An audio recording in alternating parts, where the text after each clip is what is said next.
spent my life working on sustainability.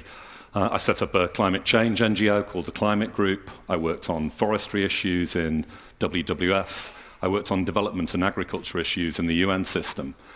About 25 years in total. And then 3 years ago, I found myself talking to IKEA's CEO about joining his team. Like many people here, well, I want to maximize my personal impact in the world. So I'm going to explain why I joined the team there. But first, let's just take three numbers. The first number is 3. 3 billion people. This is the number of people joining the global middle class by 2030, coming out of poverty. It's fantastic for them and their families, but we've got 2 billion people in the global middle class today, and this swells that number to 5, a big challenge when we already have resource scarcity. The second number is 6. This is 6 degrees centigrade, what we're heading towards in terms of global warming. We're not heading towards 1 degree or 3 degree or 4 degree, we're heading towards 6 degrees. And if you think about it, all of the weird weather we've been having the last few years, much of that is due to just 1 degree warming. And we need CO2 emissions to peak by the end of this decade globally and then come down. It's not inevitable, but we need to act decisively.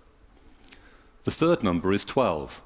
That's the number of cities in the world that had 1 million or more people when my grandmother was born. You can see my grandmother there. That was in the beginning of the last century. So just 12 cities. She was born in Manchester, England, the 9th largest city in the world. Now there are 500 cities, nearly, with 1 million people or more in. And if you look at the century from 1950 to 2050, that's the century when we build all the world's cities. The century when we're in the middle of right now. Every other century was kind of practice. And this lays down a blueprint for how we live. So think about it.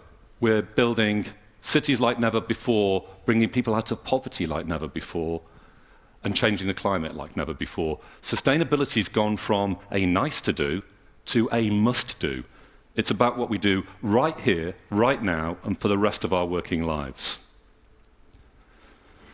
So I'm going to talk a little bit about what business can do and what a business like IKEA can do. And we have a sustainability strategy called People and Planet Positive to help guide our business to have a positive impact on the world.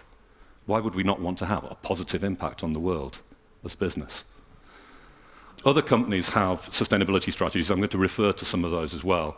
And I'm just going to mention a few of the commitments as illustrations that we've got. But first, let's think of customers. We know from asking people, from China to the US, that the vast majority of people care about sustainability after the day-to-day issues.